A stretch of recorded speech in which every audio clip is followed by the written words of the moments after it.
दोस्तों Indian railway finance corporation limited की बात करें तो स्टॉक के अंदर आज पॉजिटिव माहौल बना हुआ है, खरीदारी हो रही है अच्छी खासी। और इसके पीछे वजह है बाजार में ज़बरदस्त तेजी। बहुत दिन के बाद आज बाजार में हमने काफ़ी अच्छी खरीदारी की संभावना देखी है। यहाँ पे देख सकते हो कि कुछ बड़ी पॉजिटिव खबरें निकल के आ रही है।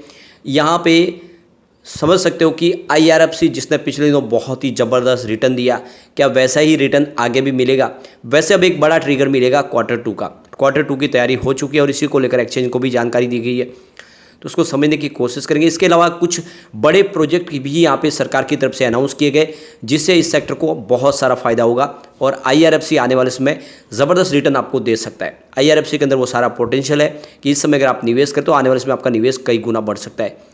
लेकिन फ्रेंड, उससे पहले अगर आप पहली बार हमारे चैनल पे आए तो चैनल को सब्सक्राइब कर दीजिए, एक बेल आइकॉन दबा दीजिए ताकि जब भी नया वीडियो बने पहला नोटिफिकेशन आपको मिले। वीडियो पसंद आए तो लाइक शेयर जरूर कीजिए। चलो फ्रेंड्स, वीडियो स्टार्ट करते हैं। मैं हूँ आपका दोस्त SB दवे और हमारे अपने चैनल ऑनलाइन कमाई में आपका बहुत बहुत स्वागत है। अभी लगभग 1:30 बजे के आसपास का टाइम है। BSE सेंसेक्स की अगर हम बात करें तो 65,920 के आसपास है, जहाँ पे 411 पॉइंट की ज़बरदस्त तेजी बनी हुई है, यानी 0.63% अपर है बाजार। और आप ये देख ही सकते हो कि आज बाजार की शुरुआत ही शानदार हुई थी, करीब 150 पॉइंट ऊपर, और उसके बाद में लगातार तेजी का वातावरण बना हुआ है और काफ़ी अच्छा कर रहा है इस समय बाजार। और इससे अलावा अगर आप देखें तो BSE फाइनेंशियल सर्विस में भी शानदार तेजी है। 9,625 के स्तर पे करीब 0.78% की शानदार तेजी बनी हुई है। और IRFC में भी तेज़ी तो काफ़ी अच्छी है, लेकिन ऊपर के लेवल से प्रॉफिट बुकिंग भी आ रही है क्योंकि स्टॉक पिछले दिनों काफ़ी ज़्यादा दौड़ चुका है। तो यहाँ पे देखो कि स्टॉक की शुरुआत 75.30 पर हुई, शुरुआत पॉजिटिव हुई क्योंकि क्लोजिंग थी 74.85 की। कल आप देख सकते हो इसने जो हाई बनाया वो 76.30 का है, तो काफ़ी अच्छा प्रदर्शन किया है। इंट्राडे में आप देख सकते हो कि बेहतर प्रदर्शन करता हुआ दिखाई देगा स्टॉक। जो लो है वो 74.60 का, यानी इंट्राडे में आपको गिरावट भी होती हुई दिखाई देगी और इसके पीछे वजह है प्रॉफिट बुकिंग। लेकिन इस समय स्टॉक 75.50 के आसपास, जहाँ पे 0.87% की तेजी है, तो निचले लेवल से स्टॉक फिर रिकवर भी हुआ है। यहाँ पे इसके प्रदर्शन को देखें तो 22 सितंबर को स्टॉक 75.10 के आसपास था, 0.9% की तेजी बनी थी। और 25 सितंबर को स्टॉक 76.80 के आसपास चला गया, 2.3% की शानदार तेजी के साथ में। फिर 26 सितंबर की बात करें, स्टॉक की क्लोजिंग 75.95 के आसपास रही, जहाँ पे 1.1% की गिरावट हुई।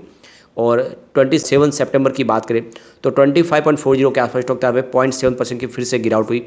और 28 सितंबर की बात करें, स्टॉक की क्लोजिंग 74.85 के आसपास, जहाँ पे 0.7% की फिर से गिरावट हुई। तो ये देख सकते हो कि पिछले 3 ट्रेडिंग सेशन में यहाँ पे करीब 2.5% के आसपास की गिरावट हुई थी, लेकिन आज फिर से कुछ रिकवरी देखने को मिल रही है।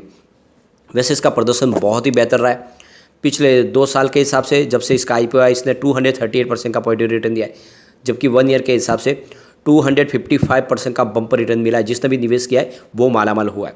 सिर्फ 6 मंथ की बात करें, स्टॉक ने 196% का बम्पर रिटर्न दिया है, यानी आपके पैसे 3 गुना हो चुके हैं। आप देख ही सकते हो कि 196% है। इसके अलावा देखें तो 3 मंथ में ही 131% का ज़बरदस्त रिटर्न दिया है, यानी 3 महीनों में आपके पैसे को डबल से ज़्यादा बढ़ा के दिया है स्टॉक ने। 1 मंथ में ही 55% का शानदार रिटर्न दिया है और 1 वीक के हिसाब से 1.54% की तेजी है, 1 डे के हिसाब से 1% की तेजी है। तो कहीं पर कोई निगेटिव रिटर्न नहीं है, एक तरफा शानदार माहौल बना हुआ है। अब देख सकते हो कि रेलवे के स्टॉक जिसमें IRFC, RVNL और इरकॉन ने ज़बरदस्त रिटर्न दिया है, तो क्या इन स्टॉक को अपने पोर्टफोलियो में ऐड करना चाहिए एज ए इन्वेस्टमेंट? कैसे है ये स्टॉक? तो जो मार्केट एक्सपर्ट है उनके हिसाब से पिछले तो भले ही इन्होंने मल्टी बैग रिटर्न दिया हो, लेकिन जिस सेक्टर में कंपनियां काम करी उसमें प्रचुर संभावना है और ऐसे में आने वाले समय स्टॉक और अच्छा कमाल कर सकते हैं। तो आप देख सकते हो ये तीनों रेलवे के स्टॉक आने वाले समय वैसा ही रिटर्न दे सकते हैं जैसा इसने पिछले दिनों दिया है, और इससे भी शानदार रिटर्न मिल सकता है क्योंकि इसके पीछे वजह की सरकार की तरफ से बहुत सारी अनाउंसमेंट हो रही है। ऐसे में long term investor in stock में दाव लगा सकते हैं। शॉर्ट टर्म इन्वेस्टर अभी वेट करें क्योंकि काफ़ी बड़ी तेजी बनी, हो सकता है कुछ करेक्शन आए। अब यहाँ पे एक बहुत बड़ी गुड न्यूज़ निकल के आ रही है। सरकार की तरफ से 6 और बड़े नए प्रोजेक्ट यहाँ पे लॉन्च किए जा रहे हैं। करीब 52,000 करोड़ रुपये के ये प्रोजेक्ट होंगे, जिसमें 4 जो है रोडवेज के प्रोजेक्ट है और 2 जो है रेलवेज के प्रोजेक्ट होंगे। तो देखो कि 56 नेटवर्क प्लानिंग ग्रुप की मीटिंग हुई है, उसके अंदर PM गति शक्ति योजना के तहत 6 प्रोजेक्ट को यहाँ पे इन प्रपोजल है उनको मंजूरी दी जा रही है, जिसमें मिनिस्ट्री ऑफ रोड ट्रांसपोर्ट और हाईवे और इसके अलावा 2 प्रोजेक्ट है वो मिनिस्ट्री ऑफ रेलवे की तरफ से MOR के। टोटल जो प्रोजेक्ट कॉस्ट होगा वो 52,000 करोड़ के आसपास है। 4 जो बड़े प्रोजेक्ट होंगे जो हाईवेज के प्रोजेक्ट है, जिसमें आप देखें तो महाराष्ट्र और गुजरात के प्रोजेक्ट होंगे, जिसमें 3 प्रोजेक्ट है और 1 प्रोजेक्ट जो है वो बिहार का है। और इस तरह से देखें तो ये कुछ प्रोजेक्ट है जो निकल के आ रहे। इसके अलावा जो प्रोजेक्ट है आप देखें तो जो 2 प्रोजेक्ट है वो रेलवेज़ के प्रोजेक्ट है। तो जो पहला प्रोजेक्ट है ये देखें तो ओडिशा के अंदर होगा, ग्रीनफील्ड रेलवे प्रोजेक्ट है। और ये देखते हो कि इसमें बहुत सारे डिस्ट्रिक्ट से ये गुजरेगा, जिसमें आप देखें तो गुंजम, इसके अलावा नायागढ़ और बौद्ध, संबलपुर, अंगुल डिस्ट्रिक्ट। और देख सकते हो इसे इंडस्ट्रियल और मिनरल जो कल्चर्स हैं उन क्लस्टर्स को यहाँ पे जोड़ने के लिए ओडिशा और ईस्ट कॉरिडोर के तहत ये पोर्ट्स तक जोड़ने के लिए एक नया रेलवे ट्रैक बनाया जाएगा। और इससे आने वाले समय में पोर्ट की कनेक्टिविटी बहुत बेहतर हो जाएगी ईस्ट कोस्ट में एरिया में। और इसका जो फ़ायदा है इस सेक्टर के लोगों को भी होगा और इस सेक्टर के इस क्षेत्र का काफ़ी ज़्यादा है जो डेवलपमेंट भी होता हुआ दिखाई देगा। तो ये काफ़ी बड़ा इंडस्ट्रियल कॉरिडोर एक बनाने के यहाँ पे प्रपोजल को मंजूरी मिली है। दूसरा जो रेलवे का प्रोजेक्ट है ये केरला के लिए है। आप देखो कि ये रेलवे लाइन को डबल करने का ये प्रोजेक्ट है और ये देख सकते हो कि यह एक तो बड़ा प्रोजेक्ट होगा जिसमें हाईली जो कॉरिडोर होगा साउथ रेलवेज़ को जोड़ने के लिए, जिससे देखें तो जो ट्रेवल टाइम है उसको कम किया जाएगा। यानी इस नए ट्रैक के माध्यम से लोगों के लिए जो ट्रैवलिंग का पीरियड है उसको कम कर लिया जाएगा। तो ये देख सकते हो कि 6 बड़े प्रोजेक्ट को यहाँ पे मंजूरी मिली है, जिसमें 4 रोडवेज़ के प्रोजेक्ट है और 2 रेलवेज़ के प्रोजेक्ट है। तो पीएम गति शक्ति योजना के तहत देखें तो काफ़ी प्रोजेक्ट इस समय लॉन्च किए जा रहे हैं। सरकार की तरफ से कोशिश की जा रही है कि सबसे बड़ी बात है कि इस समय बहुत सारे जो सेक्टर के अंदर ऐसी संभावना जहाँ पे रेलवेज़ की ज़रूरत है वहाँ पे रेलवे कनेक्टिविटी दी जा रही है। बहुत सारे ट्राइबल एरियाज़ जहाँ पे अभी तक रेलवे नहीं है वहाँ पे भी कनेक्टिविटी दी जा रही है। तो ये जो मीटिंग हुई इसमें आप देखें तो अलग अलग बहुत सारी एजेंसियों ने यहाँ पे हिस्सा लिया, जिसमें आप देखें तो department of ministry road transport की तरफ से, हाईवे मिनिस्ट्री की तरफ से, civil aviation, ministry of railways, ministry of ports shipping और waterways, ministry of power, ministry of new and renewable energy department, NITI Aayog, इन सारी की सारी अलग अलग जो जितनी सरकारी जो मशीनरीज है उन सब के इस मीटिंग के अंदर योगदान था। और ये बड़ा एक प्रोजेक्ट है जो सामने निकल कर आया। तो ये बहुत बड़ी गुड न्यूज़ है, एक बड़ा प्रोजेक्ट है जो आने वाले समय पूरा होता हुआ दिखाई देगा। तो ये करीब 52,000 करोड़ के नए प्रोजेक्ट को यहाँ पे मंजूरी मिलती हुई दिखाई दे रही है, जो बहुत बड़ी गुड न्यूज़ है। इसके अलावा एक बड़ी अपडेट और है, IRFC ने अपने Q2 के रिजल्ट की तैयारी कर ली है और रिजल्ट की सारी संभावना उनके सामने बन चुकी है। और इसी को लेकर उन्होंने एक्सचेंज को जानकारी दी है कि उन्होंने अब ट्रेडिंग विंडो को क्लोज करने का फैसला किया है। 1 अक्टूबर 2023 से ट्रेडिंग विंडो क्लोज हो जाएगी, क्योंकि सेबी का रूल्स है कि जब एक बार रिजल्ट बन जाता है उसके सारे के सारे आंकड़े जब मैनेजमेंट के सामने आ जाते हैं उसके बाद में ट्रेडिंग विंडो को क्लोज कर दिया जाता है सेबी के रूल्स के तहत, ताकि उसका वो मिसयूज न करे।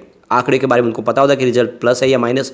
इस वजह से जो बोर्ड से संबंधित सदस्य हो या फिर एम्प्लॉयज हो या फिर प्रमोटर ग्रुप हो, सबके लिए ट्रेडिंग विंडो क्लोज है। और ये ट्रेडिंग विंडो तभी खुलेगी जब रिजल्ट डिक्लेयर हो जाएगा, उसके 48 आवर्स के बाद में ही नॉर्मल ट्रेडिंग शुरू हो पाएगी। तब तक के लिए ट्रेडिंग विंडो क्लोज कर दिया गया सेबी के रूल्स के तहत। अब रिजल्ट की क्या संभावना रहेगी, तो आप देखें तो पिछले दिनों लगातार इनका रिवेन्यू बढ़ा है, तो इस बार भी उम्मीद करें कि रिवेन्यू बेहतर ही होगा। आप देख सकते हो जून 2022 में जहाँ पे 5,627 करोड़ के आसपास था, वो जून 2023 में बढ़ के 6,681 करोड़ तक पहुंच गया, लगातार बढ़ रहा है। तो इस बार भी रिवेन्यू डेफिनेटली बढ़ेगा ही। प्रॉफिट की बात करें, जून 2022 में 1,662 करोड़ के आसपास था, उसमें गिरावट हुई पिछले 3 क्वार्टर में और ये मार्च में 1,328 करोड़ के आसपास आ गया। लेकिन जून में फिर से बढ़ के 1,557 करोड़ तक पहुंच गया है। तो पिछले 2 क्वार्टर से फिर से प्रॉफिट बढ़ना शुरू हो गया। तो इस बार भी डेफिनेटली प्रॉफिट बढ़ेगा, लग रहा है कि संभावना अच्छी है।